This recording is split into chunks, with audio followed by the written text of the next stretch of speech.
জি, আসসালামু আলাইকুম। আমি সাইফুল নতুন একটি ভিডিও নিয়ে হাজির হলাম।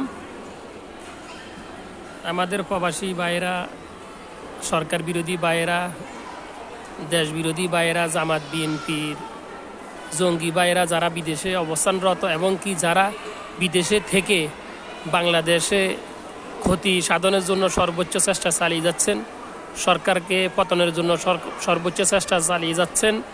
পাকিস্তানি দূষররা বলতেছে দেশে টাকা পাঠাবো না, দেশের আপনার সরকারকে টাকা দিব না, রেভিডেন্স বন্ধ রাখবো, আমরা রেভিডেন্স যোদ্ধা, আমরা দেশে টাকা পাঠাবো না। আরে ভাই, আপনি দেশে টাকা পাঠালেই কি আর না পাঠালেই কি?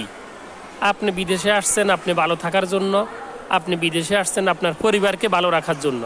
ফেসবুকে রাজনৈতিক স্ট্যাটাস ধাপ্পাবাজি করতেছেন টাকা পাঠাবো না। আপনি টাকা না পাঠালে আপনার বউ বাচ্চা ভালো থাকবে না, আপনার মা বা পরিবারের লোকজন ভালো থাকবে না, তারা ভিক্ষা করবে। সমস্যা কি?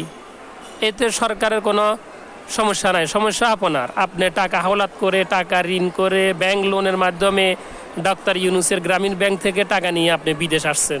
এখন আপনি টাকা না দিলে পাওনা দ্বারা আপনাকে ধরবে, আপনার বউ বাচ্চা মা বাবাকে আপনার বেইজ্জতি করবে, হয়রানি করবে, তখন আপনি ঠিকই টাকা পাঠাবেন। তো আশা করি এসব দাপ্পাবাজি ছাড়েন, পরিবারকে ভালো রাখেন, পরিবার ভালো থাকলে আপনি ভালো থাকবেন। আর যেসব নেতাদের বুদ্ধিতে দাপ্পাবাজি করতেছেন, ক্ষমতা আসলে দেখবেন ওই নেতারাই চেয়ারে বসে আছে, এসিতে বসে আছে, আপনার সাথে কথা বলার টাইম নাই, সময় নাই, বললো যে আমি একটু ব্যস্ত আছি, একটু পরে ফোন দিচ্ছি, পরে কথা বলবো, পরে এসো।